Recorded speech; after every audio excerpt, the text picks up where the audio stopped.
Hi, my name is Miss Cortez, and I am your biology teacher, and I will be going through DNA and RNA. So, with this, you want to be able to explain the differences between DNA and RNA in both structure and function.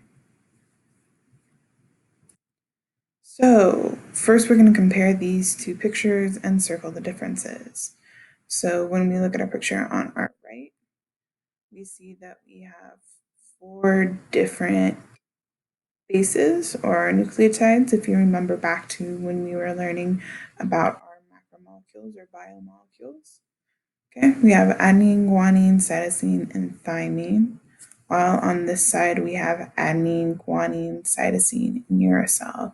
So our difference from our structure on our left to the one on our right is that we have a uracil instead of thymine. So we have our uracil instead of thymine. Also, too, if we look at our structure here versus our structure here, we see very quickly that this one has two backbones.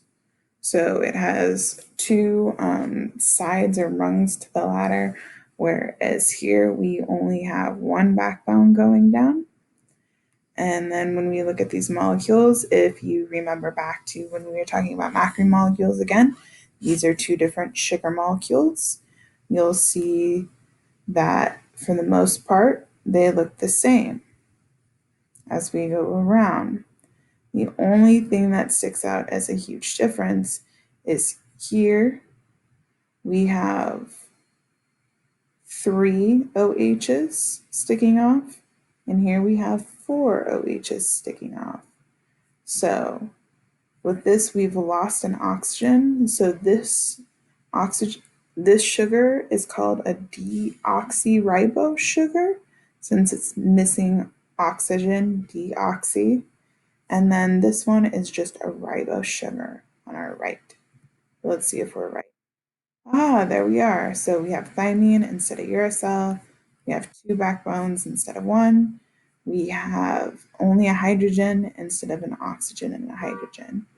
So what are we comparing? So we are comparing DNA and RNA.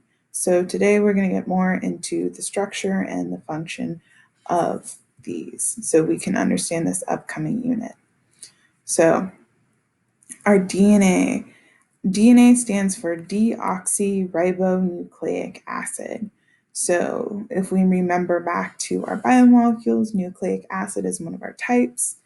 And DNA is specifically deoxyribo, referring to the type of sugar that makes up this backbone here, and then nucleic acid, talking about the type of biomolecule or macromolecule that it is. So what DNA does is it acts as the blueprints or the master instructions for an organism. So our DNA is located in the nucleus. There it is tightly bound into our nucleus. And it can actually not leave the nucleus. It is only found in our nucleus. So as I said before, this is a nucleic acid, and it is made up of smaller subunits. So if you remember back, those subunits are called monomers. And the specific type of monomer for our nucleic acids is nucleotides. So nucleotides consist of a phosphate group, a deoxyribose sugar, and a nitrogenous base. So I'm going to flip ahead one second. So this is what our nucleotide looks like. We have a phosphate group stinging off of one side, we have a sugar, and then we have a nitrogenous base. So our phosphate and our sugar is what's going to be on the outside. This is what makes up our backbone. Our base right here, our nitrogenous base, this is what's going to be protected on the inside, and this is what codes for the different information or instructions in the DNA. So with this, we basically have four different types of nucleotides because we have four different types of nitrogenous bases that we're worried about for DNA. So our four different types of nitrogenous bases are cytosine, guanine, adenine, and thymine. Okay?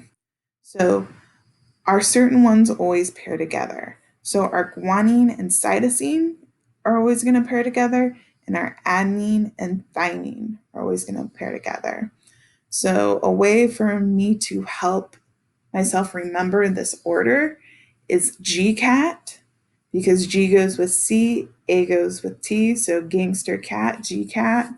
So GCAT is an ordering of guanine, cytosine, adenine, thymine. To help you remember that guanine always goes with cytosine, adenine always goes with thymine. Okay? So our structure of this is a double helix, since it has these two backbones that curve around each other. So the base pairs are on the inside and they are protected by our sugar phosphate backbone on the outside. Okay, so we have different names for different parts of DNA, and DNA makes up different structures. So our DNA refers to our molecules. So this is going to be our nucleic acid molecule. So this is where our base pairs match up on either side of the double helix to form DNA. Okay? So, as we talk about DNA, we'll also talk about things called genes.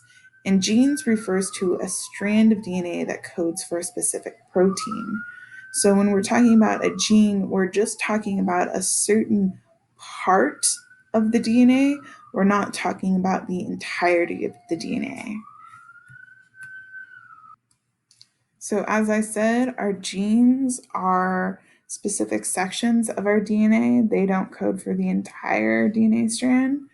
Our DNA strand codes for all of the information in your body, and genes are just segments of that DNA strand that provides information for making specific proteins or carrying out specific bodily functions. Okay, so different names for our DNA. So we have our chromosome, our chromatid, and our chromatin. Okay, so our chromosome. So we'll talk about this more as we get into genetics and heredity and into mitosis and meiosis. So our chromosomes are X-shaped, tightly packed coils of DNA. Okay, so when we go into mitosis or meiosis, this is going to be the shape that our DNA takes. And this is found when eukaryotic cells replicate. And if you remember correctly, our eukaryotic organisms are going to be most of our multicellular organisms. Our chromatid is going to be half of our chromosome, so one side of the X. Each half is genetically identical to the other half. Okay? When our chromosomes are not tightly packed and they are unwound inside of the nucleus, they are considered to be chromatin. So this is the unpacked coils of DNA found in the cell when it is not replicating. So if we think about our ordering, our smallest is going to be our gene, then our DNA, our chromatin, our chromatid, our chromosome, and then our chromatin. So our genes make up our DNA makes up our chromatids. A pair of chromatids is a chromosome, and uncondensed chromosomes in the nucleus are chromatin. So let's get into what RNA is. So RNA stands for ribonucleic acid. This reads sections of DNA to help make proteins for the organism. Okay, so RNA starts in the nucleus and can leave, unlike DNA, to travel into the cytoplasm to the ribosome. Nucleotides consist of a phosphate group, ribosome, sugar, and nitrogenous bases. The nitrogenous base pairs are cytosine, guanine, adenine, and uracil. So when we get into our RNA, we go from having thymine to having uracil. We also do not have two backbones, we only have one backbone for RNA. So this is single stranded instead of being a double helix. This is because the bases are left open to be read by the ribosome. The ribosome, if you guys remember back, is an organelle that helps the cell be able to make proteins, the building blocks of our bodies. So there are three types of RNA: mRNA, tRNA, and rRNA. Our mRNA is our messenger RNA. This reads the DNA gene and transcribes it into RNA. This strand of mRNA, this messenger RNA that gets made, leaves the nucleus to travel to the ribosome. Okay? Our rRNA is actually ribosomal RNA, and this makes up both subunits of the ribosome and serves as a catalyst for the protein synthesis, helping create an amino acid chain. So our mRNA is going to travel to our rRNA. Once it is there, it is ready to be read and the amino acid chain to be formed.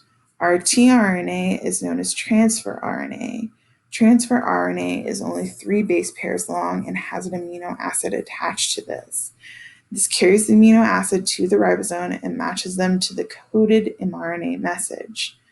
The order of the amino acids matters because it ends up creating different proteins. Different proteins serve different functions in the body.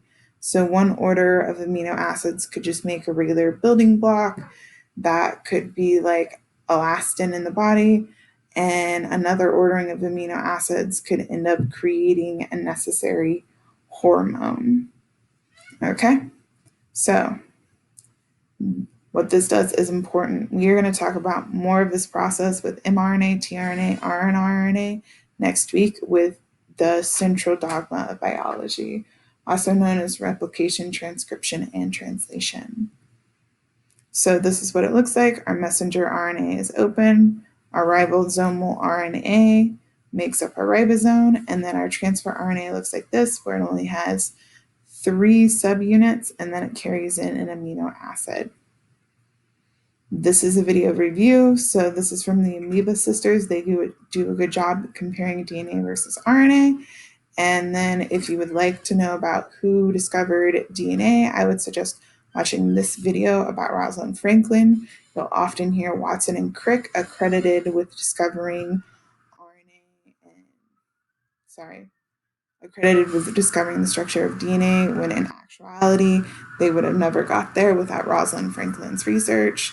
She was a really cool lady. However, Watson and Crick, they won the Nobel Prize for their work based off of her research. She was not included in the Nobel Prize because she unfortunately died before they won it, and they are not awarded posthumously. So history's kind of done her dirty, so it's nice to see her acknowledged now. So I would recommend watching these to better understand the structure of DNA and some of the history behind it. Have a great night.